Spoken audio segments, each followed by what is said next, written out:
മുടങ്ങാം, അല്ലെങ്കിൽ വേറെ എന്തെങ്കിലും ആക്സിഡന്റ് സംഭവിക്കാം, അവിടെ എത്തണമെന്നില്ല, അതിനിടക്ക് ഇതൊക്കെ സംഭവിക്കാം. പക്ഷേ നിങ്ങൾ ചെയ്യേണ്ട കാരണം നിങ്ങൾ ചെയ്തു വെക്കണം. ബാക്കി അലല്ലാഹ്.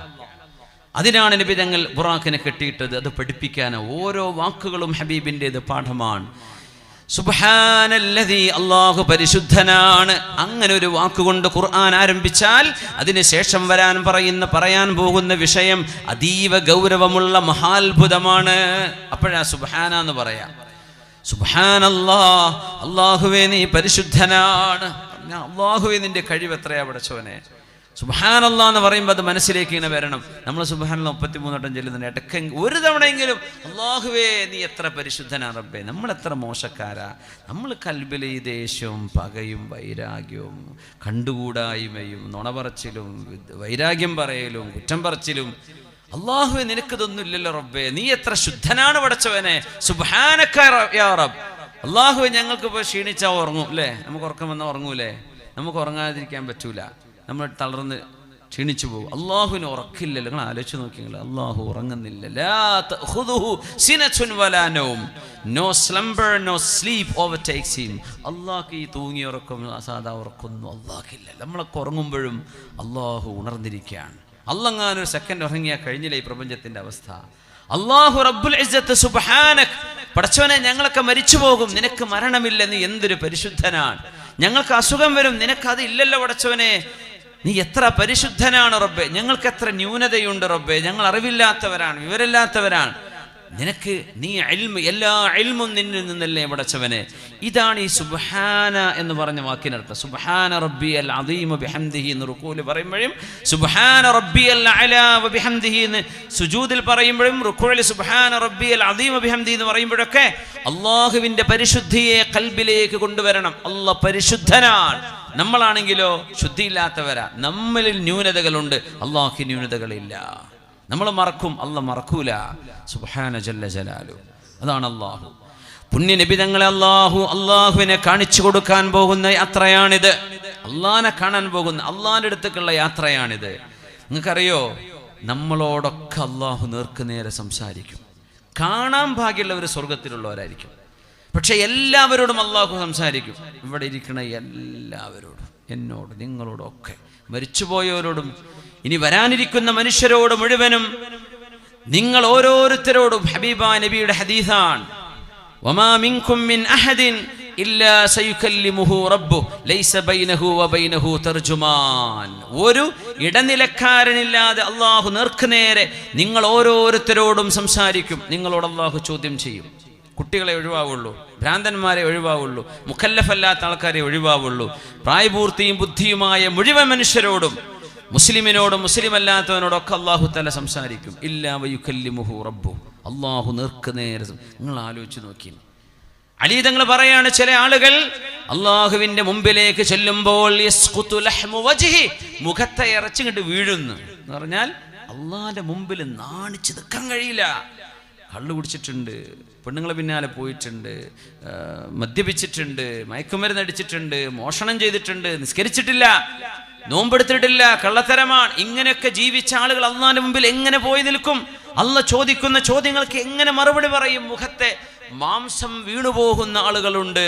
ചിലര് പറയും, എന്നെ കൊണ്ടുപോകല്ലിൻ, മലക്കുകളെ കൊണ്ടുപോകുക, എനിക്ക് വേണ്ട, എനിക്ക് അള്ളാഹിനെ കാണണ്ട, എന്നെ നരകത്ത് കൊണ്ടുപോയിട്ടോളൂ. എന്നാൽ എനിക്ക് അള്ളാഹിനെ കാണാൻ പറ്റൂല. ഞാൻ എന്താ അള്ളാഹ്ക്ക് മറുപടി പറയാം? എൻ്റെ അടുത്ത് എന്താ ഉള്ളത്? ഞാൻ എന്തെൻ്റെ റബ്ബിനോട് പറയും? അതുകൊണ്ട് മുഅ്മിനെ മിഅ്റാജും ഇസ്റാഇനെ സംബന്ധിച്ചും പറയുമ്പോൾ അള്ളാഹുവിനോട് നേരിട്ട് സംസാരിക്കാൻ പോകുന്നവരാ നമ്മളൊക്കെ. നമ്മളോടൊക്കെ അള്ളാഹു നേരിട്ട് സംസാരിക്കും. ആ ഒരു മീറ്റിങ്ങിന് വേണ്ടി റെഡി ആയിക്കോളി, ഒഴിഞ്ഞു മാറാൻ കഴിയില്ല. അത് ഉറപ്പാണ്.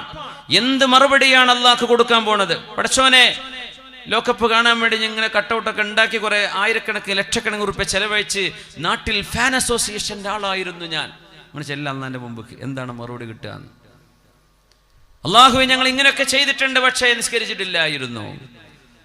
4 മണി വരെ കളി കണ്ടിട്ടുണ്ട്, പക്ഷേ 5 മണിക്ക് വാങ്ങാൻ അവിടെ പോയി കടന്നുറങ്ങിയിട്ടുണ്ട്, നിസ്കരിച്ചിട്ടില്ല.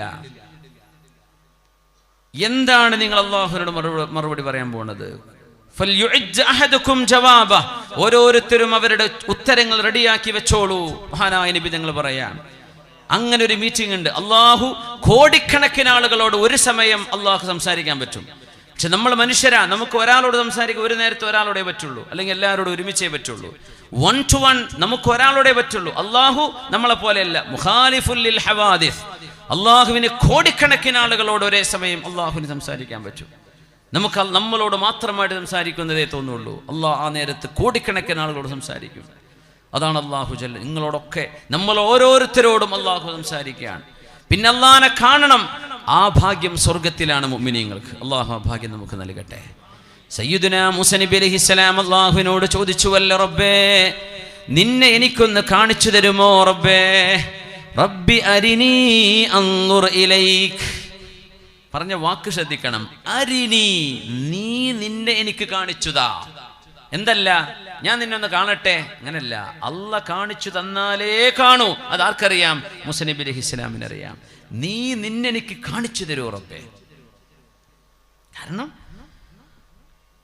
ലാ തുദ്രികുൽ അബ്സ്വാർ വഹുവ യുദ്രികുൽ അബ്സ്വാർ വഹുവൽ ലതീഫുൽ ഖബീർ. ഒരു കണ്ണിനും അള്ളാഹുവിനെ പൂർണ്ണമായി ഉൾക്കൊള്ളുക, കാണുക സാധ്യമല്ല. പൂർണ്ണമായി റബ്ബിനെ ഉൾക്കൊള്ളുക സാധ്യമല്ല. അള്ളാഹുവാണ് കണ്ണുകളെ നിയന്ത്രിക്കുന്നത്. വഹുവൽ ലതീഫുൽ ഖബീർ. എല്ലാ സസൂക്ഷ്മമായ കാര്യങ്ങളും അറിയുന്നവനാണ് അള്ളാഹു. അള്ളാഹു ഏത് ചെറുതും വലുതും അറിയുന്നു. നിങ്ങളിപ്പോൾ ഇവിടെ നമ്മളൊക്കെ ഇരിക്കുന്നുണ്ട്, ഞാനടക്കം. നമ്മുടെ കൽബിലുള്ള ചിന്ത എന്താണെന്ന് അള്ളാഹ്ക്കറിയാം. ഇതെനിക്കറിയാൻ പറ്റൂല. ഇവിടെ ഉള്ള ആർക്ക് നിങ്ങളെ കൽബ് അള്ളാഹ്ക്കേ അറിയാൻ പറ്റുള്ളൂ. ഓരോ നഗരവും കാണുമ്പോൾ വലിയ വലിയ ബിൽഡിങ്ങുകൾ, സ്കൈ സ്ക്രാപ്പേഴ്സ് കാണൂലേ, വലിയ വലിയ ഹൈ റൈസ് ബിൽഡിങ്ങുകൾ. ആ ബിൽഡിംഗ് ഇങ്ങനെ കണ്ട് ഫോട്ടോ എടുക്കാനേ പറ്റുള്ളൂ, സെൽഫി ഒക്കെ എടുക്കാം. ആ ബിൽഡിങ്ങിൻ്റെ ഉള്ളിൽ നടക്കുന്നത് എന്താണെന്ന് അള്ളാഹ്ക്ക് മാത്രമേ അറിയുള്ളൂ. അല്ല ഭൂകമ്പം ഉണ്ടാക്കുന്നതും അല്ല പരീക്ഷണം ചെയ്യുന്നതും അള്ളാഹ്ക്കറിയാം അവിടെ എന്താ നടക്കുന്നത്. അള്ളാഹുവിനറിയാം അവരുടെ മനസ്സെന്താണ്. മുദ്നിബീകളാണെങ്കിൽ അവർക്ക് അദാബാണ്, സജ്ജനങ്ങളാണെങ്കിൽ അള്ളാഹു നൽകുന്ന പരീക്ഷണമാണ്. പക്ഷെ അള്ളാഹുവിനെ അറിയുള്ളൂ. നമ്മുടെ കൽബ് നമുക്കൊന്നും അറിയില്ല, അല്ലേ? നമുക്കൊന്നും അറിയില്ല. യാ അള്ളാഹ്, അള്ളാഹുവിനെ കണ്ടുമുട്ടുന്ന ആ ഒരു രംഗം ആലോചിച്ച് നോക്കി. മൂസാ നബി ചോദിക്കുകയാണ്, അള്ളാഹുവേ നിന്നെ എനിക്കൊന്ന് കാണിച്ചു തരുമോ റബ്ബേ? അതിന് അള്ളാഹുവിന്റെ മറുപടിയും അത്ഭുതമാണ്. എന്നെ കാണാൻ കഴിയില്ല എന്നല്ല അള്ളാഹ് പറയണത്, ലൻ ഉറാ എന്നല്ല, എന്നെ ഒരിക്കലും കാണാൻ കഴിയില്ല, അതല്ല മറുപടി. എന്താ മറുപടി? നിങ്ങൾക്ക് ഇവിടെ വെച്ച് എന്നെ കാണാൻ പറ്റൂല. എവിടെ വെച്ച് കാണാം? സ്വർഗത്തിൽ വെച്ച് കാണാം. നിങ്ങൾക്ക് ഇവിടെ വെച്ച് എന്നെ കാണാൻ പറ്റൂല. അതാ പറഞ്ഞത്, ലൻ തറാനി, ലൻ ലിതഅബീദ്, ലിതഅബീദ് ദഹരി. ഈ ഭൂമിയുടെ കാലഘട്ടത്തിനിടയിൽ ഭൂമിയിലായിരിക്കെ മൂസാ നബിയെ നിങ്ങൾക്ക് എന്നെ കാണാൻ കഴിയൂല. അതാണ് ലൻ തറാനി. നിങ്ങളുടെ ജസദിലായി, ശരീരത്തിലായി നിങ്ങൾ നിൽക്കുന്ന ഈ സമയം കാണാൻ കഴിയില്ല, അതുകൊണ്ട് താങ്ങാൻ കഴിയില്ല മൂസാ നബിയെ. അപ്പോഴും ചോദിച്ചു, അള്ളാഹു എന്നാലും എനിക്കൊന്ന് കാണിച്ചു തന്നൂടെ എന്ന്. അള്ളാഹുവിന്റെ സംസാരം കേട്ടു സയ്യിദനാ മൂസാ നബി അലൈഹിസ്സലാം. ആ സംസാരം കേട്ട വൃക്ഷം ഇന്നും അവിടെ ഉണ്ട്. 5000 കൊല്ലത്തോളം പഴക്കമുള്ള ഒരു ചെറിയ ചെടി, ലോകത്ത് അത്ഭുതമായി നിൽക്കുന്ന ഒരു ചെടിയാണിത്. ദ ബേണിംഗ് ബുഷ് എന്നതിന് പറയാം. മിന ഷജറത്തിൽ മുബാറക ജാനിബ് ശർഖി. അള്ളാഹുവിന്റെ സംസാരം കേട്ട ആ ഒരു വൃക്ഷം എന്ന് ഖുർആൻ പറയും. ഒരു ചെടി, ഒരു വള്ളിച്ചെടിയാണ്. അത് അവിടെ ഉണ്ടാവുള്ളൂ. സിനാ മരുഭൂമിയിലെ സെയിൻറ്റ് കാത്തറിൻ സിറ്റിയിലെ സെയിൻറ്റ് കാത്തറിൻ ചർച്ചിൻ്റെ ഉള്ളിലാണ് അതുള്ളത്. അവിടെ പോയാൽ കാണാൻ വേണ്ടി ഇപ്പുറത്തെ പള്ളിയുണ്ട്, ചർച്ചുണ്ട്. അവിടെ ആ ചർച്ചിൽ വർക്ക് ചെയ്ത, നൂറ്റാണ്ടുകൾ വർക്ക് ചെയ്ത അച്ഛന്മാരുടെ തലയോട്ടി മാത്രമുള്ള ഒരു റൂമുണ്ട്. അതിൽ ഫുള്ള് തലയോട്ടികളാണ്. അവിടെ വർക്ക് ചെയ്ത അവിടുത്തെ ഇമാമാരെന്ന് പറയാൻ പറ്റില്ലല്ലേ, അവിടുത്തെ പാട്രിയാർക്കീസുമാർ, ഫാദർമാർ, അവരുടെ ശവക്കല്ലറിയിൽ നിന്ന് എടുത്തുകൊണ്ടുവന്ന ഗുർഫത്തുൽ ജുംജുമ എന്നാ പറയാ. ഇത് ഈജിപ്തിൻ്റെ ഭാഗമാണ്. ഒക്കെ അവിടെ കാണാൻ പറ്റും. ഫുള്ള് തലയോട്ടിയാ, ഒരു റൂം നിറയെ. സുബ്ഹാനല്ലാഹ്, എന്ത് ചെയ്യാൻ പറ്റും? നമ്മുടെ ദീനിൻ്റെ ഒരു ബഹുമാനം നോക്കണം. ഒരു മയ്യത്തിനെ എങ്ങനെ കൊണ്ടുപോയി മറവ് ചെയ്യുക? ആ മയ്യത്തിട്ട് കളിക്കാൻ പറ്റുമോ? തലയോട്ടൊക്കെ കൊണ്ടുവരാൻ പറ്റും? ഇങ്ങനെ ഇസ്ലാമിൽ ചെയ്യാൻ പാടില്ലല്ലോ. അതൊരു ജസദിൻ്റെ ഭാഗം. അതിനെ ഇഹ്തിറാം ചെയ്യണമെന്ന്. ഇരിക്കട്ടെ, ഏതായിരിക്കട്ടെ, അവർക്ക് അവരുടെ ലഹും ദീനുക്കും വലിയ ദീൻ. അപ്പോൾ മൂസാ നബി അലൈഹി സ്വലാം ഈ സംസാരം ഇങ്ങനെ കേൾക്കുകയാണ് അള്ളാഹുവിൻ്റെ. അപ്പോൾ കാണാൻ കൊതിയാവും. ഈ പ്രേമം തുടങ്ങൽ എങ്ങനെയാണല്ലോ, ആദ്യം മിസ് കോളാ വരിക, പിന്നെ മെസ്സേജായി, പിന്നെ അത് ചാറ്റിംഗ് ആയി, പിന്നെ അത് വോയിസ് ആയി, പിന്നെ നേരെ വിളിക്കലായി, പിന്നെ എവിടെയെങ്കിലും അപ്പോയിൻമെൻ്റ് ആയി, പിന്നെ തട്ടിക്കൊണ്ടുപോലും, പിന്നെ കുട്ടികളും മക്കളുള്ളവരും ഇല്ലാത്തവരും ഒക്കെ പോകുന്നേ. ഇതിൻ്റെയൊക്കെ തുടക്കം ഈ ശബ്ദമാണ്. പക്ഷെ അതൊരു നല്ല മഹാനായ സയ്യിദുനാ മൂസാ നബി അലൈഹി സ്വലാമിൻ്റെത് പവിത്രമായ സൈക്രഡ് ലവ്, പവിത്രമായ സ്നേഹമാണ്. അല്ലാഹുവേ എനിക്ക് നിന്നെ ഒന്ന് കാണണം റബ്ബേ. കഴിയൂല മൂസ നബിയെ, നിങ്ങൾക്ക് എന്നെ കാണാൻ കഴിയൂല, എന്നെ കാണപ്പെടൂല എന്നല്ല അള്ളാഹു പറയാം. അങ്ങനെയാണെങ്കിൽ ലൻ ഉറ എന്ന അള്ളാഹ് പറയാ. അങ്ങനെയല്ല, ലൻ തറാനി, യു കനോട്ട് സീ മീ. അള്ളാഹുവിനെ കാണപ്പെടാത്തതുകൊണ്ടല്ല, അള്ളാഹു അത് കഴിവുള്ളവർക്ക് അള്ളാഹ് കാണിച്ചു കൊടുത്താൽ കാണാൻ പറ്റും. പക്ഷെ മൂസ നബിയെ നിങ്ങൾക്ക് ഈ ഭൗതിക ശരീരത്തിൽ കാണാൻ പറ്റൂല. എന്നാലും എന്നാ പറഞ്ഞ മൂസ നബിയെ, നിങ്ങളുടെ ശരീരം ചെറിയ സാധനല്ലേ, എന്തായാലും ഒരു 100 കിലോ, വലിയൊരു തടിയുള്ള ആളാണ് 130-150 കിലോ. ഒരു മലയുടെ ഭാരം എത്രയാ? ഒരു പർവ്വതത്തിന്റെ ഭാരം എത്രയാ? സീനാ പർവ്വതത്തിന്റെ ഇപ്പുറത്തുണ്ട് ജബലുദ്ദഖ. ജബലുദ്ദഖ എന്ന് പറഞ്ഞ അള്ളാഹുവിന്റെ പ്രകാശം, റബ്ബിന്റെ തജല്ലി ആ പർവ്വതത്തിലേക്ക് നീങ്ങിയപ്പോൾ അതങ്ങ് അമർന്നു പോയതാണ്. ആ പർവ്വതത്തിനാണ് ജബലുദ്ദഖ എന്ന് പറയാ. അത് ഇപ്പോഴവിടെ ഉണ്ട്, ആ പർവ്വതം കാണാൻ പറ്റും. فلما تجلى ربه للجبل جعله دكا وخر موسى صعقا. അല്ലാഹുവിന്റെ പരിശുദ്ധമായ പ്രകാശത്തിന്റെ തജല്ലി ആ പർവ്വതത്തിലേക്ക്, മഹാപർവ്വതത്തിലേക്ക് നീങ്ങിയപ്പോൾ ആ പർവ്വതം വിറക്കുകയും കിടുകിടാ വിറക്കുകയും പൊട്ടിത്തരിപ്പണമാവുകയും ചെയ്ത് ഈ കാഴ്ച പോലും കാണാൻ കഴിയാതെ സയ്യിദുനാ കലീമുല്ലാഹി മൂസാ അലൈഹിസ്സലാം ബോധരഹിതരായി വീഴുകയും ചെയ്യുന്നു. നബിയേ, ആ പർവ്വതത്തിന് ഇന്റെ തജല്ലി താങ്ങും, നിങ്ങളുടെ ബോഡിക്ക് എങ്ങനെ താങ്ങാൻ, നിങ്ങളുടെ ശരീരത്തിന് എങ്ങനെ താങ്ങാൻ പറ്റും? നിങ്ങളുടെ തടിയേക്കാൾ എത്ര വലുതാ പർവ്വതം, പർവ്വതത്തിന് താങ്ങാൻ പറ്റുന്നില്ല. മൂസാ നബിയുടെ മറുപടി, അല്ലാഹുവേ പുറത്തേരണേ റബ്ബേ, ഞാൻ അറിയാൻ പാടില്ലാത്ത ചോദിച്ചല്ലോ. പക്ഷെ മൂസാ നബി അള്ളാഹിനോട് നേർക്ക് നേരെ കാണിച്ചു തരുമോ എന്ന് ചോദിച്ച്, കാണിച്ചു തരുമോ? അത് ശ്രദ്ധിക്കണേ, കാരണം നുരിയഹൂമിൻ ആയാത്തിന എന്ന ആയത്തിൽ ഇനി വരാൻ പോണത്, ഇസ്രാഈലിന്റെ ആയത്തിൽ അള്ളാഹ് കാണിച്ചു കൊടുക്കാൻ കൊണ്ടുപോകാൻ നബിതങ്ങളെ. അള്ളാഹ് കാണിച്ചു കൊടുക്കുമ്പോഴാണ് ഇത് കാണാൻ കഴിയുന്നത്. കാരണം ഇതൊരു അത്ഭുത യാത്രയാണ്. മൂസാ നബി അലൈഹിസ്സലാത്തു വസ്സലാം അള്ളാഹുവിനോട്, നിന്നെ ഒന്ന് കാണിച്ചു തന്നൂടെ അള്ളാഹുവേ എന്ന് ചോദിക്കുമ്പോഴേ, അള്ളാഹുവിനെ കാണാൻ ഒരിക്കലും കഴിയില്ല, ദുന്യാവിലും ആഖിറത്തിലും അള്ളാഹിനെ കാണൂല എന്നായിരുന്നുവെങ്കിൽ ലാ തസ്അൽനി മാ ലൈസ ലക ബിഹി ഇൽമു. അപ്പൊ അങ്ങനെ പറയാ, മൂസാ നബിയെ വിവരക്കേട് ചോദിക്കരുത് എന്ന് പറയും. പക്ഷെ മൂസാ നബിയോട് അതൊന്നും അള്ളാഹ് പറഞ്ഞിട്ടില്ല. നിങ്ങൾക്ക് എന്നെ കാണാൻ പറ്റൂല ഇപ്പോ. അത് നല്ലൊരു മറുപടിയാണ്. നിങ്ങൾക്ക് ഇപ്പൊ ഇവിടെ ഭൂമിയിൽ വെച്ച് എന്നെ കാണാൻ കഴിയില്ല, അള്ളാഹുവിനെ ഒരിക്കലും കാണാൻ കഴിയില്ല എന്നവിടെ പറഞ്ഞില്ല. അങ്ങനെയാണെങ്കിൽ അള്ളാഹിന്റെ മറുപടി വേറെയാകുമായിരുന്നു. ആ വിഷയം മനസ്സിലായി എന്ന് വിചാരിക്കുന്നു. അള്ളാഹുവിന്റെ റുഇയത്ത് ഹഖാൻ, അള്ളാഹുവിനെ നാളെ കാണാൻ കഴിയുമെന്നത് അഹ്ലുസുന്നയുടെ അഖീദയാണ്. യറാഹുൽ മുഅ്മിനൂന ബിഗൈരി കൈഫിൻ വഇദ്റാകിൻ വദർബിൻ മിൻ മിസാലി. അള്ളാഹുവിനെ കാണും, എങ്ങനെ, കൈഫിയത്ത് എങ്ങനെയാണ്, how it will happen, we cannot explain. പക്ഷേ അള്ളാഹുവിനെ കാണും. The sight of Allah is real. അള്ളാഹുവിന്റെ ഭാഗ്യം നമുക്ക് നൽകട്ടെ. അള്ളാഹുവിനെ കാണാനുള്ള ഭാഗ്യം അള്ളാഹു നൽകട്ടെ. ലില്ലദീന അഹ്സനുൽ ഹുസ്നാ വസിയാദ. ഇഹ്സാൻ ചെയ്തവർക്ക് ഹുസ്നയുണ്ട്, നന്മ ചെയ്തവർക്ക് സ്വർഗമുണ്ട്, വസിയാദ ഏറെയുമുണ്ട് എന്ന് പറഞ്ഞ, ഏറെ എന്ന് പറഞ്ഞത് അള്ളാഹുവിനെ കാണലാണത്രേ. എന്ത് രസായിരിക്കും ഈ പ്രപഞ്ചം ഉണ്ടാക്കിയ പടച്ചോനെ കാണുക. ഇപ്പൊ നമ്മളിപ്പോ സൂര്യൻ ഇത്ര വലുപ്പമെന്നൊക്കെ പറഞ്ഞൂലേ, 13 ലക്ഷം ഭൂമിനെ ഉൾക്കൊള്ളാൻ കഴിയുന്ന സാധനം, അത്ര വലിയ പാത്രമാണ് സൂര്യൻ എന്ന് പറഞ്ഞത്. പക്ഷെ നമുക്കതിന് മുഴുവൻ കാണാൻ പറ്റുന്നില്ല. സൂര്യൻ്റെ ഒറിജിനൽ വലുപ്പം നമ്മൾ കാണുന്നില്ല. ഇല്ല, കാണുന്നുണ്ടോ?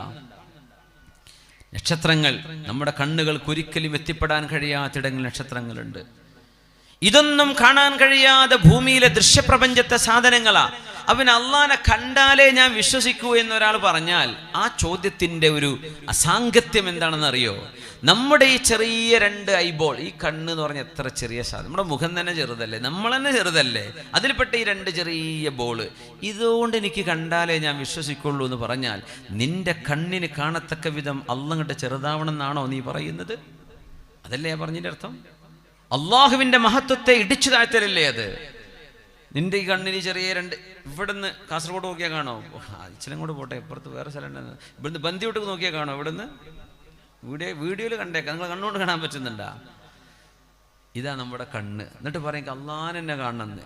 എന്താണ് 7 ആകാശലോകം, എന്താണ് ഈ എന്താണ് സ്പേസ്, ഇവിടെയുള്ള ഗോളങ്ങളും ബില്യൺ കണക്കിന് നക്ഷത്രങ്ങളൊക്കെ എന്താ? ഇതൊക്കെ സൃഷ്ടിച്ച അദീമായ അള്ളാഹു, അള്ളാഹുവിൻ്റെ കുർസിയും ഈ പ്രപഞ്ചം മൊത്തത്തിൽ നോക്കിയാൽ ഈ പ്രപഞ്ചം ഒരു ചെറിയ വട്ടക്കണ്ണിയാണ്. അള്ളാഹുവിൻ്റെ കുർസിയാണ് അനന്തമായി കിടക്കുന്ന മരുഭൂമി. അത് കുർസിയാണെങ്കിൽ അള്ളാഹിൻ്റെ അർശ് എത്രയാണ്? നമ്മൾ പറയാം അള്ളാഹിൻ്റെ കൺമുമ്പിൽ കാണുന്നത്. ആ ചോദ്യം തന്നെ എന്തോ ഒരു ബഹുമാനമില്ലാത്ത ചോദ്യമല്ലേ അത്? എന്നിട്ട് അള്ളാഹ് പറയാണ് എന്നെ കാണിച്ചു തരാം. ദുന്യാവിനെ പറ്റി അള്ളാഹു പറഞ്ഞ വാക്കെന്താ? ഇത് പരീക്ഷണമാണ്. അപ്പോൾ ഒരു എക്സാം നടക്കുമ്പോഴേ ഉസ്താദോ ടീച്ചറോ ഉത്തരം ഇങ്ങനെ കാട്ടിക്കൊടുക്കുകയാണ്. നോക്കി എഴുതി കേട്ടോ എന്ന് പറഞ്ഞിട്ട് ഇങ്ങനെ കാട്ടിക്കൊടുക്കുകയാണ്. കുട്ടികളെല്ലാവരും ജയിക്കണമെന്ന ആഗ്രഹത്തിൽ കോപ്പിടിക്കാൻ വേണ്ടി അധ്യാപകൻ സൗകര്യം ചെയ്ത് കൊടുക്കാൻ സങ്കല്പിച്ചോളൂ. അത് പരീക്ഷ എന്ന് പറയാൻ പറ്റുമോ? ഉത്തരം ഇങ്ങനെ കാണിച്ചു കൊടുത്താല് ഉത്തരം കണ്ടിട്ട് എഴുതാൻ വലിയ പരീക്ഷയാണോ? അള്ളാഹു റബ്ബുൽ ഇസ്സത്ത് നേരിട്ട് ഇവിടെ ഇറങ്ങി വന്നിട്ട് പറയാ അതാ ഞാൻ പടച്ചോനാണ്. അതെന്ത് പരീക്ഷണമാണ്? അങ്ങനെ ഹക്കീമായ അള്ളാഹു ചെയ്യുമോ? ഒരിക്കലും ചെയ്യൂല. നിങ്ങൾക്ക് ഈ ചെടിയും ഈ മരങ്ങളും ഈ ആയിരക്കണക്കിന് തെങ്ങുകളും ഈ മണ്ണും ഈ മണൽത്തരിയും ഈ അന്തരീക്ഷവും ഇതെല്ലാം അള്ളാഹുവിൻ്റെ വലിയ ദൃഷ്ടാന്തങ്ങളാണ്. ഈ നക്ഷത്രവും ഗോളങ്ങളും സൂര്യനും ചന്ദ്രനും ഈ ആകാശലോകത്തെ താരസമൂഹങ്ങളും മേഘപടലങ്ങളും സമുദ്രവും അവിടുത്തെ മത്സ്യങ്ങളുമെല്ലാം. നമ്മുടെ ബക്കറ്റുമായിട്ട് നമ്മുടെ പ്രവർത്തകർ വരുന്നുണ്ട്. ഇൻഷാ അല്ലാഹ് എല്ലാവരും ഒന്ന് കാര്യമായിട്ടൊന്ന് സഹായിക്കണേ. ഇൻഷാ അല്ലാഹ് അള്ളാഹു ബർക്കത്തിലാക്കട്ടെ. എല്ലാവരും ഒന്ന് സഹായിക്കും, നന്നായിട്ടൊന്ന് സഹായിക്കും. ഒന്ന് സ്വലാത്തുല്ലിരിക്കണം, 3 സ്വലാത്തുല്ലിരിക്കല്ലേ ഇൻഷാ അല്ലാഹ്. ക്ഷീണമൊക്കെ ഒന്ന് മാറിക്കോളൂ. അപ്പോൾ ഇരിക്കുമ്പോൾ എന്ത് ചെയ്യുന്നറിയോ? സീറ്റ് ഒന്ന് ചേഞ്ച് ചെയ്യുക. വലത്തുള്ള ആൾ ഇടത്തോട്ട് മാറുക, ഇടത്തുള്ള ആൾ വലത്തോട്ട് മാറുക. അങ്ങനെ സീറ്റ് ഒന്ന് ചേഞ്ച് ചെയ്തിരിക്കുക. ഒന്ന് എഴുന്നേറ്റോളൂ. എഴുന്നേക്കാൻ ബുദ്ധിമുട്ടൊന്നും ഇല്ലെങ്കിൽ ബിസ്മില്ലാ സ്റ്റേജ് മുകളിൽ ഇരുന്ന് എഴുന്നേൽക്കേണ്ട. صلوا على النبي محمد وآله اللهم صل على سيدنا محمد وعلى آل سيدنا محمد وبارك وسلم عليه اللهم صل على سيدنا محمد وعلى آل سيدنا محمد وبارك وسلم عليه اللهم صل على سيدنا محمد وعلى آل سيدنا محمد وبارك وسلم عليه. സീറ്റ് ഒന്ന് ചേഞ്ച് ചെയ്ത് നോക്കി, അപ്പുറം ഒന്ന് മാറിയിരുന്ന് നോക്കി. ഒന്ന് ഒരു ഉന്മേഷം, ഒരു ഉണർവ് കിട്ടാനാണ്. ഇരുന്നോട് തന്നെ ഇരിക്കാതെ എന്ത് ചെയ്യുക, ഒന്നിടെ മാറി കൊടുക്കുക. അത് സുന്നത്തും ഫർളൊന്നും അല്ല, നിങ്ങൾക്ക് ഇഷ്ടമുണ്ടേ ചെയ്താൽ മതി. പക്ഷെ അതൊരു ഒരു ഉന്മേഷം കിട്ടാൻ നല്ലതാണ്. ഒരു ചെറിയൊരു ഡിഫറൻറ്റ്. പിന്നെ കുറേ ആൾക്കാർ നിൽക്കുന്നുണ്ട്, എന്താ ഇപ്പോൾ ചെയ്യുക? അവരോട് ഐക്യം പ്രഖ്യാപിച്ച് ഞാനും നിൽക്കുക തന്നെയാണ്. പക്ഷേ അവർക്ക് ഇരിക്കാനുള്ള സൗകര്യം വല്ല വകുപ്പുണ്ടെങ്കിൽ നമ്മുടെ സംഘാടകർ കുറച്ച് കസേര എവിടെന്നെങ്കിലും ഇല്ലെങ്കിൽ കുറച്ച് പേപ്പറോ എന്തെങ്കിലും കൊടുത്ത് ഇരിക്കാൻ സൗകര്യം ചെയ്യണേ ഇൻഷാ അല്ലാഹ്. അള്ളാഹു നമ്മുടെ ഈ രാത്രി 27 റജബിൻ്റെ 27 രാവാണ്. നാളെ ഹബീബായ നബി സല്ലല്ലാഹു അലൈഹി വസല്ലം തങ്ങളുടെ ഈ വിശുദ്ധമായ ഒരു രാത്രിയെ സാക്ഷിയാക്കി നമ്മൾ നോമ്പെടുക്കുകയാണ്. റസൂലുള്ളാഹി തങ്ങൾ من صام يوم 27 من رجب كتب الله له صيام 60 شهرا. റജബ് 27 നോമ്പ് ഒരാൾ അനുഷ്ഠിക്കുകയാണെങ്കിൽ അല്ലാഹു തആല 60 മാസങ്ങളുടെ നോമ്പിൻ്റെ പ്രതിഫലം നൽകുമെന്ന് ഒരു ഹദീസാണ് ഇതിന് ഉലമാ തെളിവായി ഉദ്ധരിക്കുക. ഈ ഹദീസിനെ സംബന്ധിച്ച് അതിൽ ദുഅഫുണ്ട് എന്ന് പറയുമെങ്കിലും ഫളായിലുൽ അമാൽ, അമലുകളുടെ ശ്രേഷ്ഠതകൾ വിവരിക്കാൻ വേണ്ടി ഇത്തരം ഹദീസുകൾ ഉദ്ധരിക്കുന്നതിനോ ആശ്രയിക്കുന്നതിനോ ഒരു വിഷയവുമില്ലെന്നാണ് ഫുഖഹാഇൻ്റെ മസ്അല. അതുകൊണ്ടാണ് അങ്ങനെ നോമ്പിനെ സംബന്ധിച്ച് പറയാൻ കാരണം. അത് വളരെ സ്വഹീഹായ പ്രബലമായ ഹദീസായതുകൊണ്ടല്ല. പക്ഷേ ദഈഫാണെങ്കിൽ തന്നെയും അതിൽ ദുഅഫുണ്ടെങ്കിൽ തന്നെയും ഫളായിലുൽ അമാലിന് വേണ്ടി ഉപയോഗിക്കാം എന്നാണ്. അതാണ് നമ്മുടെ ഫിഖഹിൻ്റെ കാഴ്ചപ്പാട്. അങ്ങനെയാണ് ഹദീസ് പണ്ഡിതന്മാർ അങ്ങനെ പറയാം. ഇമാം അബൂ ഹനീഫ റഹ്മത്തുള്ളാഹി അലൈഹി അവരെ സംബന്ധിച്ച് ഇമാം ഖറാഫി തങ്ങൾ ഉദ്ധരിക്കുന്നത്, ഇമാം ഇബ്നു ഹബീബ് തങ്ങൾ, അതുപോലെ തന്നെ ഇമാം ഖലീൽ എന്നവർ, അങ്ങനെയൊക്കെയുള്ള പണ്ഡിതന്മാർ, അതുപോലെ ഇമാം അൽ ഗസാലി, ഇവരൊക്കെ ഈ വിഷയത്തിൽ സുന്നത്താണ് അല്ലെങ്കിൽ ആ പ്രബലമായി നോമ്പെടുക്കണം എന്ന് പറഞ്ഞ ഇമാമിയങ്ങളാണ്. അല്ലാഹു സുബ്ഹാനഹു വ തആല നമുക്ക് ആ ഒരു തെളിവും പണ്ഡിതന്മാരുടെ അഭിപ്രായം തന്നെ ധാരാളമാണ്. അല്ലാഹു തആല നമുക്ക് നാളെ നോമ്പനുഷ്ഠിക്കണം, ഒരുപാട് ഇബാദത്ത് ചെയ്യണം. ഈ രാവ് ശ്രേഷ്ഠമായ രാവാണ്. ഈ രാവിൻ്റെ മഹത്വവും ആശയവും ഒക്കെ ഉൾക്കൊണ്ട് അള്ളാഹുലേക്ക് കൂടുതൽ നമുക്ക് അടുക്കണം. അള്ളാഹു നമുക്കതിന് തൗഫീക്ക് നൽകട്ടെ. നമ്മൾ ഇസ്രാഇൻ്റെ ആരംഭത്തിലാണ് നിൽക്കുന്നത്, ആരംഭത്തിലാണ്. ഇനി ഒരുപാട് വിഷയങ്ങൾ മുന്നോട്ട് പഠിക്കേണ്ടതുണ്ട്. ഇൻഷാ അല്ലാഹ് അള്ളാഹു അനുഗ്രഹിക്കുകയാണെങ്കിൽ നമുക്ക് കുറച്ച് കാര്യങ്ങൾ ചർച്ച ചെയ്യാം. ഏതായിരുന്നാലും ഹബീബായ റസൂലുള്ളാഹി സ്വല്ലല്ലാഹു അലൈഹി വസല്ലം തങ്ങളെ അള്ളാഹു കൊണ്ടുപോവുകയാണ്. അസ്റാബി അബ്ദിഹി ലൈല, അള്ളാഹുവിൻ്റെ റസൂലിനെ അബ്ദ് എന്നാണ് അള്ളാഹു തആല വിളിക്കുന്നത്. അവിടെ എൻ്റെ അബ്ദ്, എൻ്റെ അടിമയായ നബി തങ്ങളെ. എന്തിനാണെന്നറിയോ? ഇത്ര വലിയ ഉന്നതമായ സ്ഥാനത്തേക്ക്, മഖാമിലേക്ക് നബി ഉയർത്താൻ കൊണ്ടുപോവുകയാണ് അള്ളാഹു തആല. അള്ളാഹുവിനെ തന്നെ കാണിച്ചു കൊടുക്കാൻ പോവുകയാണ്. അല്ലെങ്കിൽ സിദ്റത്തുൽ മുൻതഹ എന്ന ഈ ലോകത്തിൻ്റെ അവസാനത്തെ ഒരു ലാസ്റ്റ് പോയിന്റാണ് സിദ്റത്തുൽ മുൻതഹ എന്ന് പറഞ്ഞാൽ ഈ ദൃശ്യപ്രപഞ്ചം അവിടെ അവസാനിക്കുകയാണ്. ആ ഒരു മുൻതഹായുടെ അപ്പുറത്തുള്ള ഒരു ലോകത്തേക്ക് നബി തങ്ങൾ അള്ളാഹു കൊണ്ടുപോവുക. അങ്ങനെയൊക്കെ പോകുമ്പോ ഹബീബായ നബിയെ അങ്ങ് അള്ളാഹുവിന്റെ മുമ്പിൽ താഴ്മ കാണിക്കണം. അതിനാണ് നബി തങ്ങളെ അബ്ദ്, അള്ളാഹുവിന്റെ അടിമയാണ് എന്ന് അള്ളാഹു പറയാൻ കാരണം എന്നാ. നമ്മൾ പ്രസിഡന്റും സെക്രട്ടറിയും ഖജാൻജി മെമ്പറൊക്കെ ആവും, പക്ഷെ എന്ത് ചെയ്യരുത്? പൊങ്ങരുത്. നമുക്ക് ഒരുപാട് ആൾക്കാരിപ്പം നമ്മളെ കേൾക്കാൻ വരികയോ നമ്മുടെ കൂടെ ഇരിക്കുകയെ നമ്മളെ സ്നേഹിക്കുകയെ നമ്മുടെ ചങ്ങാതിമാരായിട്ട് കുറേ കൂടുതൽ ആൾക്കാരുണ്ടാവേ, നമ്മുടെ ഫോളോവേഴ്സ് ഉണ്ടാവേ, കുറേ ലൈക്കും ഷെയറും ചെയ്യേ, ഇതിലൊന്നും പൊങ്ങാൻ നിൽക്കരുത്. നമുക്കൊരു വില ടച്ചാൽ മതി. ആ വിലയുടെ അപ്പുറത്തേക്ക് പോകരുത്. അള്ളാഹുവിൻ്റെ അടുത്ത് നമ്മൾ ആരാണ്? നമ്മൾ അബ്ദാണ്.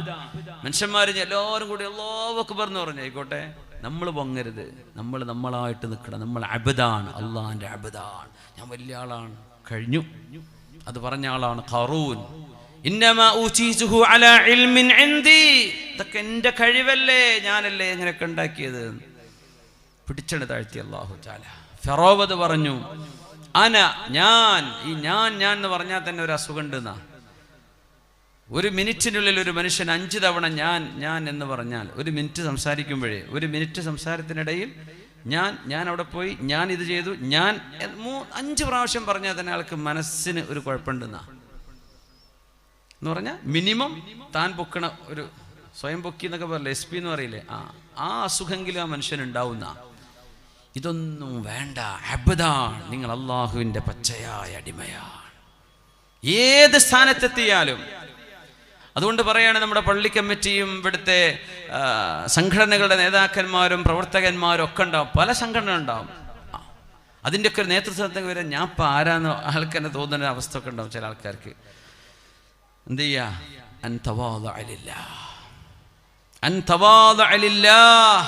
അബ്ദാൻ, നമ്മൾ അള്ളാഹിന്റെ അടിമയാണ്. എന്താ അടിമ എന്ന് പറഞ്ഞാൽ? ഉടമസ്ഥൻ എന്തു ചെയ്താലും എന്തു പറഞ്ഞാലും സമഅൻ വതാഅ, ഉടമസ്ഥന്റെ കീഴിലാണ് നിൽക്കുന്നത്. അള്ളാഹു ഉടമസ്ഥനാണ്, നമ്മൾ അടിമയാണ്. അതുകൊണ്ട് നബിയെ അള്ളാഹുവിന്റെ ഹബീബിനോട് ചോദിച്ചതാണ്. അള്ളാഹുവിന്റെ ഭാഗത്ത് നിന്ന് റബ്ബ് തആലയുടെ ഒരു ഓഫർ, നബിയേ അങ്ങയെ നാം ഒരു നബിയുൻ മുർസലായി, ഒരു മിസ്കീനായി നബിയായി ജീവിപ്പിക്കണമോ? അതല്ല നബിയെ അങ്ങേക്ക് മരണമില്ലാത്ത ജീവിതം, ലോകാവസാനം വരെ അധികാരവും സമ്പത്തും ആയുസ്സും തരാം, നബിയെ നിങ്ങൾക്ക് വേണോ എന്ന് 2 ഓഫർ നബിന്റെ മുമ്പിൽ വരുമ്പോഴേ ജിബ്രീൽ അലൈഹിസ്സലാം നബി തങ്ങളോട് പറഞ്ഞതാണ് നബിയേ, ആ വിനയവും താഴ്മയും തന്നെ നിൽക്കി നബിയെ. ഇപ്പൊ പറഞ്ഞതാണ് നബിയൻ റസൂല, എനിക്ക് റസൂലായി ഒരു പാവമായ അബ്ദായി ജീവിച്ചാൽ മതി, രാജാധികാരം പൈസയൊന്നും വേണ്ട. അസ്റാബി അബ്ദി, ഇത്ര വലിയ യാത്ര പോകുമ്പോ അബ്ദാണ്. 4 കാശ് കയ്യിൽ കിട്ടുമ്പോൾ സ്വഭാവം മാറുന്ന ആൾക്കാരില്ലേ? പിന്നെ പഴയ ചങ്ങാതിമാരെ കാണാൻ പേർക്ക് പറ്റില്ല, കാരണം സ്റ്റാൻഡേർഡിന് ഒക്കണില്ല. പിന്നെ ഇവിടെ ഒന്നും ഇച്ചിലും കൂടെ അവർക്ക് ചായ കുടിക്കാൻ പറ്റിയ സ്ഥലങ്ങളില്ല. പിന്നെ ചായ കുടിക്കണമെങ്കിൽ എറണാകുളത്ത് പോകണം, അല്ലെങ്കിൽ ബാംഗ്ലൂർ പോകണം, അവിടെ പറ്റിയ കമ്പനിയുള്ളൂ. എന്താ ചെയ്യുക? ലെവല് മാറിയതൊക്കെ പറയില്ലേ? അങ്ങനെ ഒരിക്കലും മാറരുത്. അബ്ദാൻ, നമ്മൾ അള്ളാഹുവിൻ്റെ അബ്ദാൻ. അതുകൊണ്ടാണ് അല്ലാഹു തആലക്ക് അവിടെ വേണമെങ്കിൽ സുബ്ഹാനല്ലദി അസ്റാ ബി മുഹമ്മദിൻ അങ്ങനെ പറയാമായിരുന്നു, അസ്റാ ബി റസൂലിഹി എന്ന് പറയാം. അതൊന്നും പറയാതെ അസ്റാ ബി അബ്ദിഹി. അതിന് തൊട്ട് മുമ്പുള്ള സൂറത്ത് ഏതാ? സൂറത്തുൻ നഹ്ലാണ്. ആ സൂറയുടെ അവസാനത്തെ ആയത്തും ഈ സൂറത്തുൽ ഇസ്രാഇന്റെ ആയത്തും തമ്മിലൊരു ബന്ധമുണ്ട്. സൂറത്തുൻ നഹ്ല് മുസാഫിന്റെ എടുത്ത് നോക്കി, അവസാനത്തെ ആയത്ത് ബിസ്മില്ലാഹിർ റഹ്മാനിർ റഹീം ഇന്നല്ലാഹ മഅല്ലദീന തഖൗ വല്ലദീന ഹും മുഹ്സിനൂൻ. ബിസ്മില്ലാഹിർ റഹ്മാനിർ റഹീം. സുബ്ഹാനല്ലദീ അസ്റാ ബിഅബ്ദിഹി. അങ്ങനെ തൊട്ടുമുമ്പുള്ള ആയത്തും ഒരു സൂറത്തിന്റെ അവസാനവും അടുത്ത സൂറത്തിന്റെ ആദ്യവും തമ്മിൽ ബന്ധം.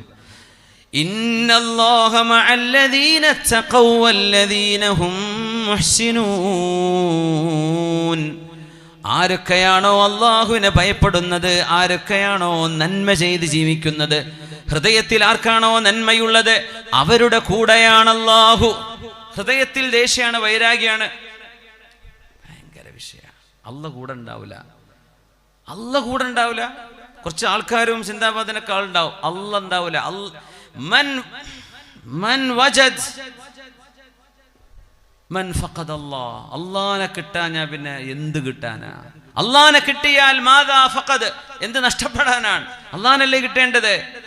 അതുകൊണ്ട് പുണ്യ നബി തങ്ങളുടെ യാത്രയിലെ ഈ ഹൃദയം കഴുകി എന്ന് പറഞ്ഞില്ലേ, ഇത് നിസ്കാരം പഠിപ്പിക്കാൻ കൊണ്ടുപോയ യാത്രയാണ്. അള്ളാഹുവിൻ്റെ ജലാലിയത്ത് കാണാനുള്ള യാത്രയാണ്. അള്ളാഹിൻ്റെ മുമ്പിൽ നിൽക്കുമ്പോൾ നമുക്ക് വേണ്ടത് വസ്ത്രം, ശരീരവും സ്ഥാനവും ഒക്കെ വൃത്തിയാവണം, ഖിബലയിലേക്ക് തിരിയണം, ഇതൊക്കെ വേണം. പിന്നെന്ത് വേണമെന്നറിയോ? ഖൽബ് ഹൃദയം നന്നാവണം. വൈരാഗ്യം, ദേഷ്യം, പക, ഇപ്പോൾ അതൊക്കെ കുറേ കുറഞ്ഞിട്ടുണ്ട് അൽഹംദുലില്ലാഹ്. അല്ലാഹ് അങ്ങനെ തന്നെ ആക്കട്ടെ. കുറഞ്ഞ് ഇല്ലാതായി പോട്ടെ. ഞാൻ 2016 ഇവിടെ വന്നിട്ടുണ്ട്, എനിക്ക് ഓർമ്മയുണ്ടത്. ഒരു വെള്ളിയാഴ്ച ദിവസം, അന്ന് ഇവിടെ ചെറിയ കുഴപ്പം നടക്കുന്ന സമയമാണ്. അന്ന് കാര്യങ്ങളൊക്കെ റാഹത്തായി എന്ന് എനിക്ക് കേൾക്കണം. അന്ന് കുറച്ച് ചിരി കൊമ്പ് കോർക്കാനൊക്കെ കുറച്ച് ആൾക്കാരുണ്ടായിരുന്നു എന്നാ. ഒന്നുകിലും മരിച്ചു പോയിട്ടുണ്ടാവില്ല, നന്നായിട്ടുണ്ടാവും. മരിച്ചു പോയിക്കണേ അല്ലാഹ് പുറത്തു കൊടുക്കട്ടെ, ജീവിച്ചിരിക്കുന്നവർക്ക് ദീർഘായുസ്സും ആഫിയത്തും കൊടുക്കട്ടെ. അന്നിപ്പോൾ ഞാൻ വന്ന് ഖുതുബ ഓതാൻ വിടൂല, മുമ്പർ മറിച്ചിടുന്നോ അങ്ങനെ ആരും പറഞ്ഞിട്ടൊന്നുമില്ല കേട്ടോ. പക്ഷേ അവിടെ ഒരു പ്രശ്നം ഉണ്ടാവുമെന്ന് കണ്ടപ്പോൾ ഒന്നും ഉണ്ടായിട്ടില്ല. നമ്മൾ വന്ന് ജുമാക്ക് ശേഷം നമ്മൾ പ്രസംഗിച്ചു പോയി. പക്ഷെ എനിക്കറിയായിരുന്നു ഇവിടെ കാര്യമായൊരു പ്രശ്നം, രണ്ട് സംഘടന തമ്മിൽ നടക്കുന്നുണ്ട് എന്ന് എനിക്കെന്നറിയാം. 2016 കഥയാണ്. ഇപ്പോൾ കൊല്ലത്രയായി, 7 കൊല്ലമായി.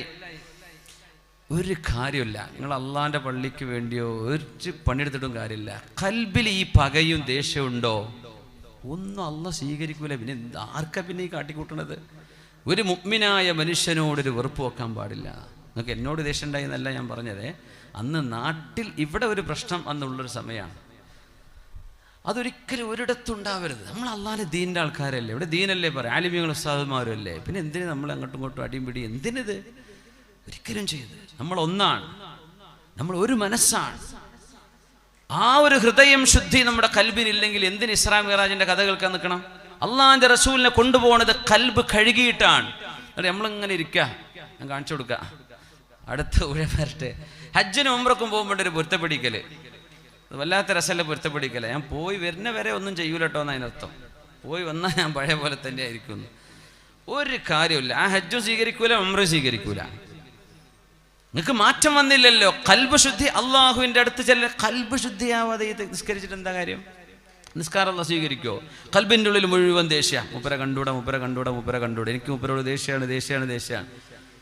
ഒരു മുഅ്മിനായ മനുഷ്യനോട് ഇങ്ങനെ തോന്നിയാൽ തന്നെ അള്ളാഹ്ക്ക് നിങ്ങളെ ഇഷ്ടമല്ല. അത് പിന്നെ ഒരു കൂട്ടം ആളുകളോടാണെങ്കിൽ സുബ്ഹാനല്ലാഹ്. അപ്പോൾ മുഅ്മിനെ, ഇസ്രാ മിഅ്റാജ് കഥ കേട്ടു പോകാനുള്ള ചരിത്രമല്ല. കൽബ് ഇന്നൊക്കെ രാത്രിക്ക് ഈ സെക്കൻഡിൽ നിങ്ങളെ നെഞ്ചത്ത് കൈവച്ചുകൊണ്ട് അള്ളാഹുവിനോടൊരു പ്രതിജ്ഞ ചെയ്യും. ഒരു മുഅ്മിനായ മനുഷ്യൻ കലിമ ചൊല്ലിയ ഖിബലയിലേക്ക് നിസ്കരിക്കുന്ന ഒരു മനുഷ്യനോടും എൻ്റെ മനസ്സിൽ വെറുപ്പില്ല റബ്ബേ. അത് നിങ്ങൾ ചെയ്തില്ലെങ്കിൽ നിങ്ങൾക്ക് രക്ഷപ്പെടാൻ കഴിയില്ല. അത് ചെയ്താൽ നിങ്ങൾ എന്ത് കുരുത്തക്കേടുണ്ടെങ്കിലും അള്ളാഹു നിങ്ങളെ രക്ഷപ്പെടുത്തും. ഇല്ലാ മൻ അത്തല്ലാഹ ബിഖൽബിൻ സലീം. ആരോടും വെറുപ്പില്ലാത്ത ഒരു ഹൃദയവുമായിട്ടാണ് വന്നതെങ്കിൽ, ശുദ്ധമായ കൽബാണെങ്കിൽ അള്ളാഹു നിങ്ങളെ സ്വീകരിക്കുന്നതാണ്. അല്ലേ നിസ്കാരത്താഴ്മൊക്കെ എമ്പാടുണ്ട്. പക്ഷേ അങ്ങോട്ട് ഫിത്തന കാട്ടലും, അങ്ങോട്ട് മൂപ്പിക്കലും, ഇവിടുന്ന് പാരവെക്കലും, കാലുവലിക്കലും ഇതിൻ്റെ ഉസ്താദായിരുന്നു. എന്താ കാര്യം? ഒരു കാര്യമില്ല. അതുകൊണ്ട് അള്ളാഹുവിനെ ഭയപ്പെടണേ. ഇത്തഖുല്ലാഹ ഹഖ്ക തുഖാതി. മിമ്പറിൽ ഇങ്ങനെ കേൾക്കുകയാണ് എല്ലാ വെള്ളിയാഴ്ചയും, അള്ളാഹുവിനെ വേണ്ട വിധത്തിൽ നിങ്ങൾ തഖ്വ ചെയ്യണമേ. നമ്മളെന്താ കാണിക്കണത്? തഖ്വയാണോ? അള്ളാഹുവിനെ ഭയപ്പെടുക എന്ന് പറഞ്ഞാൽ നമ്മൾ പച്ച പാവ മുഅ്മിനീങ്ങളായിട്ട് മാറും. അതാണ് നമ്മൾ വേണ്ടത്. നമ്മൾ സജ്ജനങ്ങളാണ്, നല്ല മനുഷ്യരാണ്. ഖൽബ് അലാ വഹിയൽ ഖൽബ്, ഇത് ശുദ്ധമല്ലെങ്കിൽ നിങ്ങളുടെ ശരീരം മോശമാണ്. അത് ശുദ്ധമാണെങ്കിൽ നിങ്ങളുടെ ശരീരം മുഴുവൻ ശുദ്ധമാണ്. അലാ വഹിയൽ ഖൽബ്, അറിയണേ അത് ഹൃദയമാണ്. ആ ഖൽബാണ് ഹബീബിൻ്റെത്. സംസം കൊണ്ട് കഴുകുകയും ഈമാനും ഹിക്മത്തും കൊണ്ട് നിറച്ചു കൊടുക്കുകയും ചെയ്തു. എന്നിട്ടാണ് ആ യാത്ര കൊണ്ടുപോയത്. അപ്പൊ നിസ്കരിക്കാൻ നിൽക്കുമ്പോഴേ ഒതുടുക്കണ കൂടെ എന്ത് ചെയ്യണം? ഖൽബും കൂടെ ഒന്ന് കഴുകണം. ഓരോ ദിവസവും ഓരോ നേരവും നമ്മുടെ ജീവിതത്തിൽ ഓരോ അനുഭവങ്ങൾ വരും. പല ആളുകളോടും വെറുപ്പ് തോന്നാം. അതൊക്കെ ഇബ്ലീസാണ്. ഇബ്ലീസിന് അതാ വേണ്ടത്. മൂപ്പർക്ക് വെറുപ്പിക്കല പരിപാടി. നന്നാക്കൽ മുഅ്മിനീങ്ങളും സ്വാലിഹീങ്ങളും അത് ചെയ്യുള്ളൂ. നന്നാവണമെന്ന് പറയൽ സ്വാലിഹീങ്ങളുടെ ജോലിയാണ്, മലക്കുകളാൽ ഉത്ബുദ്ധരാകുന്ന ആളുകളുടെ ജോലിയാണ്. അല്ലാത്തത് പിശാചുക്കളുടെ ജോലിയാണ്. നമ്മൾ ആരുടെ കൂടെ നിൽക്കണം? മലക്കിന്റെ കൂടെ നിൽക്കണം. ആരുടെ കൂടെ നിൽക്കരുത്? പിശാചിന്റെ കൂടെ നിൽക്കരുത്. ആ പിശാചിന്റെ കൂടെ നിൽക്കുമ്പോഴാണ് കച്ചറയും പ്രശ്നങ്ങളും ഉന്തിടലും വലിച്ചിടലും മിമ്പർ വന്ന് താഴട്ടടിക്കലും. എന്താ റബ്ബേ, അങ്ങനെയൊന്നും ഉണ്ടാവരുത് ഒരിക്കലും, ഒരിടത്തുമില്ലാതിരിക്കുക. എപ്പൊക്കെ തീർന്നിട്ടുണ്ട് അൽഹംദുലില്ലാ. അപ്പം അങ്ങനെയൊന്നുമില്ല. പണ്ടൊക്കെ അൽഹംദുലില്ലാ റബ്ബേ, അള്ളാഹ്ക്ക് ഒരുപാട് സ്തുതി, അള്ളാഹ്ക്ക് ഒരുപാട് സ്തുതി, ഒരുപാട്